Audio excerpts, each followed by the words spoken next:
உலகெங்கும் வாழும் அன்பான தமிழுள்ளங்களுக்கு அநேக கோடி வணக்கங்கள். நல்ல நேரம் நிகழ்ச்சியூடாக நல்லதே நினைப்போம், நல்லதே நடக்கும், நலமாயிருப்போம். இன்றைய தினம் 17ஆம் தேதி 5ஆம் மாதம் 2025 மந்தவாசரம் என்று சொல்லக்கூடிய சனிக்கிழமை. விசுவாவசு வருடம் வைகாசி மாதம் 3ஆம் நாள். இன்று பஞ்சமி திதி, பூராட நட்சத்திரம், சித்த யோகம். இன்றைய தினம் ராகு காலம் 9 மணி முதல் 10:30 மணி வரை. இன்றைய தினம் யமகண்டம் 1:30 மணி முதல் 3 மணி வரை. இன்றைய தினம் நல்ல நேரம் 3 மணி முதல் 4:30 மணி வரை. இன்றைய தினம் மிருகசீரிடம் திருவாதிரை நட்சத்திரக்காரர்களுக்கு சந்திராஷ்டம தினம்.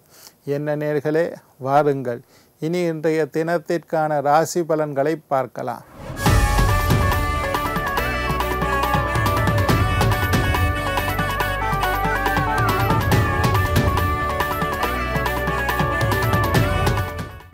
மேஷம் நற்செய்தி, ரிஷபம் பக்தி, மிதுனம் உயர்வு, கடகம் கவலை, சிம்மம் சுகம், கன்னி ஏமாற்றம், துலாம் மறதி, விருச்சிகம் துணிவு, தனுசு லாபம், மகரம் முயற்சி, கும்பம் இரக்கம், மீனம் ஆர்வம்.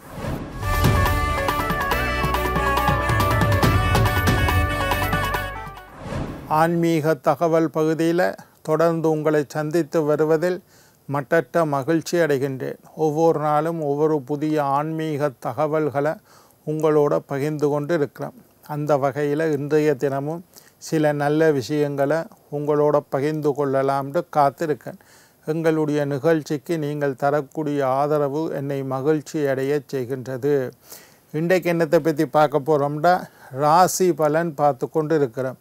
குரு பெயர்ச்சி மேஷம் முதல் மீனம் வரையுள்ள 12 ராசியினருக்கும் இந்த குரு பெயர்ச்சி எப்படி இருக்குது என்று பார்க்குறோம். அதில் நேற்று மேஷ ராசியை பற்றி பார்த்தோம். இன்றைக்கு ரிஷப ராசியை பற்றி பார்க்க போகிறோம். ரிஷப ராசி அன்பர்களே, ரிஷப ராசிக்காரர்களுக்கு குரு பெயர்ச்சி எப்படி இருக்குன்னு பார்க்குறோம். ரிஷப ராசிக்காரர்களை பொறுத்தவரையில் ஜென்மத்தில் இருந்த குரு பகவான் தனஸ்தானம், குடும்பஸ்தானம், வாக்குஸ்தானம் என்று சொல்லக்கூடிய 2வது வீட்டுக்கு பெயர்ச்சி அடைகின்றார். 1ல் இருந்து 2க்கு குரு வரார். ஜென்மத்தில் இருந்த குரு 2க்கு வரார். இப்போ நீங்கள் கேட்கலாம், ஜென்மத்தில் குரு நல்லமாயா 2ல் குரு நல்லமாயான்னு கேட்டால், கண்டிப்பாக ஜென்ம குருவை விட 2வது இடத்துக்கு குரு வாரது நல்லது. தனஸ்தானத்துக்கு குரு வரார். அப்போ தனத்தில் காசில் உள்ள பிரச்சனைகள் நீங்கும். குடும்பஸ்தானத்துக்கு குரு வரார். குடும்பத்தில் இருக்கக்கூடிய பிரச்சனைகள் நீங்கும். வாக்குஸ்தானத்துக்கு குரு வரார். உங்களுடைய பேச்சினால் ஏற்பட்ட பிரச்சனைகள் எல்லாம் நீங்கும். அதிர்ஷ்டமான காலம் ரிஷப ராசிக்கு குரு, சனி, ராகு, கேது எல்லாரும் டொப்பில் இருக்கணும். நான் எப்பவும் சொல்கிறது, 12 ராசியில் இந்த 2025 ஆங்கில புத்தாண்டு பலனாக இருந்தாலும் சரி, விசுவாவசு வருஷ தமிழ் புத்தாண்டு பலனாக இருந்தாலும் சரி, சனி பெயர்ச்சி பலனாக இருந்தாலும் சரி, குரு பெயர்ச்சி பலன், இந்த 4லையும் ரிஷப ராசிக்காரர்களுக்கு யோகமான பலன் நடக்கின்றது. 12 ராசியிலையும் அதிர்ஷ்டமான ராசின்னு சொல்லக்கூடிய 2-3 ராசியில் ரிஷப ராசியும் உண்டு.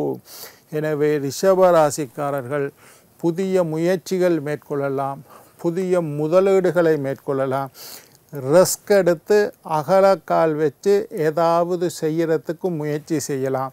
காற்றுள்ள போதே தூற்றிக்கொள். இப்போ காலம் சாதகமாக இருக்கக்குள்ள ரிஷப ராசிக்காரர்கள் இதை முழுமையாக பயன்படுத்தி கொள்ளுங்கள். இந்த நேரத்தில் நீங்கள் சோம்பேறிகளாக தூங்கி காலத்தை தவற விட்டீர்களாக இருந்தால், பஸ்ஸு போயிட்டுதுண்டா ஓடிப்போய் தான் பஸ்ஸில் ஓடிப்போயாவது ஏறிடுங்க. பஸ்ஸை விட்டுட்டீங்களேண்டா இதுக்கு பிறகு நீங்கள் சாதிக்கக்கூடிய காலம் குறைவாக இருக்குது. காலகணிதம் உங்களுக்கு சாதகமாக உள்ளது. அதனால் இப்போ என்ன செய்யணுமோ ரிஷபராசிக்காரர்கள் அத்துணையும் செய்யுங்கள். தொட்டதெல்லாம் துளங்கக்கூடிய காலமாக இப்போ இருக்குது. கையில் காசு தாராளமாக புழங்கும். ஏதோ ஒரு வழியில் உங்களுக்கு கைக்கு காசு வந்து கொண்டு இருக்கும். தாராளமாக காசு புழங்கும். அதனால் புதிய முதலீடுகளை மேற்கொள்ளுங்கள். வீடு வாங்குங்கோ, வாகனம் வாங்குங்கோ, ஆபரணம் வாங்குங்கோ, காசை சேமித்து வச்சுக்கொள்ளுங்கோ, வியாபாரத்தை விரிவுபடுத்துங்கோ, தொழிலில் அடுத்த கட்டத்துக்கு போங்கோ, இதுகளெல்லாம் செய்யலாம்.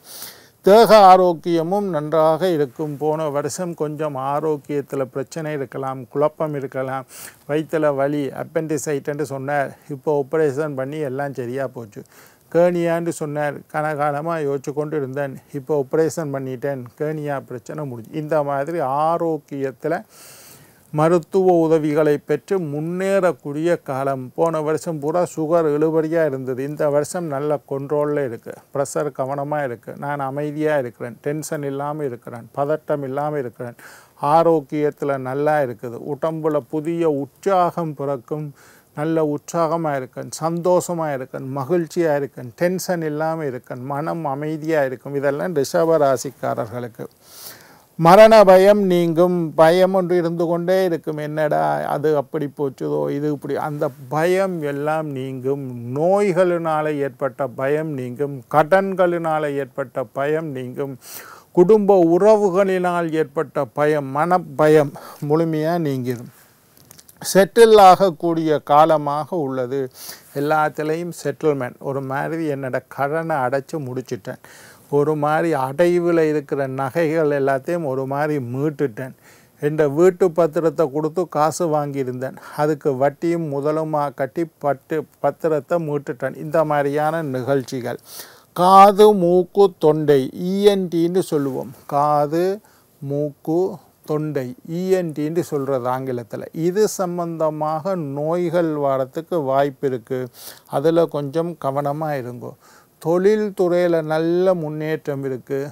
பதவி உயர்வு இருக்குது, சம்பள உயர்வு இருக்குது, விரும்பின இடமாற்றம் இருக்குது, மேலதிகாரிகளின் ஆதரவு இருக்குது, கீழே வேலை செய்யக்கூடியவர்களின் ஒத்துழைப்பு இருக்குது, சக ஊழியர்களின் ஆதரவு இருக்குது, உங்களுடைய திறமைக்குண்டான அங்கீகாரம் கிடைக்கும், உங்களுடைய முயற்சிக்கு பாராட்டு கிடைக்கும், உங்களுடைய ஆற்றல் மற்றவர்களால் அறியப்படும், அதனுடைய அருமை பெருமைகளை புரிந்து கொள்வார்கள், மேலதிகாரிகளின் பாராட்டு, இதெல்லாம் நல்லா இருக்குது. மாணவர்களுக்கு கல்வியில் ஆர்வம் அதிகரித்து காணப்படும்.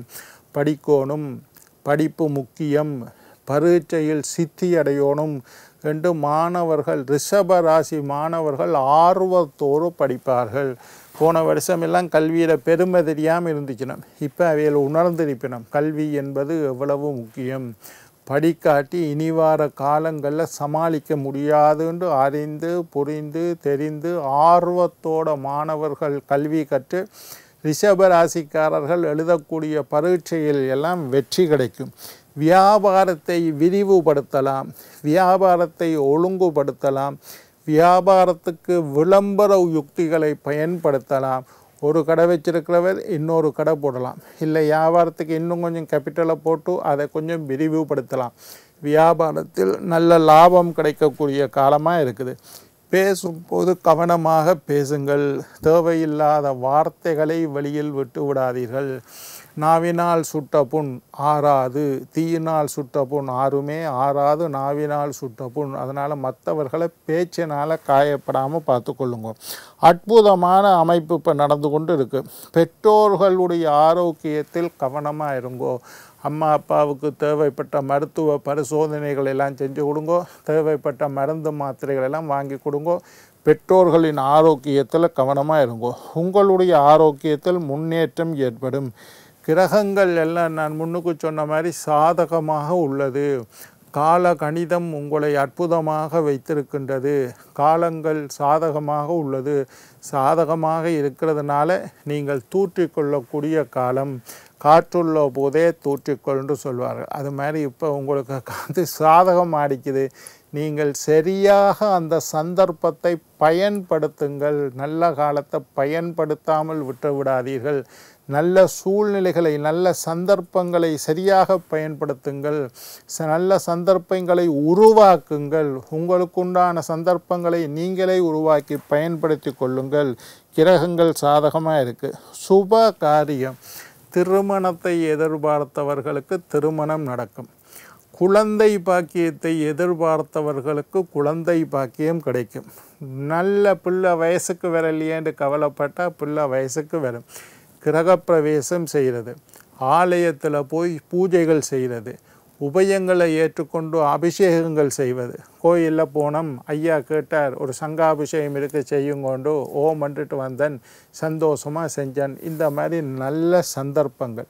முக்கியமாக குரு 2க்கு வந்தால் திருமண வாய்ப்பு அதிகம். பொண்ணு பார்த்துட்டு இருக்கிறேன் ஐயா, மாப்பிள்ளை பார்த்துட்டு இருக்கிறேன், இவர்களுக்கெல்லாம் திருமணம் கைகூடக்கூடிய அற்புதமான காலம். திருமணத்துக்கு எதிர்பார்த்தவர்களுக்கு ஏதாவது தோஷம் இருக்கும். நாகதோஷத்தினால திருமணம் தள்ளி போகும், செவ்வாய் தோஷத்தினால திருமணம் தள்ளி போகும், மாங்கல்ய தோஷத்தினால திருமணம் தள்ளி போகும், களத்திர தோஷத்தினால திருமணம் தள்ளி போகும், பித்ரு தோஷத்தினால திருமணம் தள்ளி போகும். இதெல்லாம் நான் முன்னுக்கு பேசியிருக்கேன். இந்த மாதிரி தோஷங்கள் இருந்தால் தகுந்த வயதில் திருமணம் நடக்காது. ஆனாலும் நீங்கள் ரிஷப ராசியாக இருந்தால், ரிஷபராசிக்காரர்களுக்கு இந்த மாதிரி தோஷங்கள் இருந்தாலும் திருமணம் நடக்கக்கூடிய காலம், குழந்தை பாக்கியம் கிடைக்கக்கூடிய காலமாக உள்ளது. என்ன நேயர்களே, நாளை மற்றொரு ராசியில் உங்களை சந்திக்கும் வரை உங்களிடம் விடைபெறுவது உங்கள் ஜோதிட சித்தர் டாக்டர் ராஜராஜ குருக்கள்.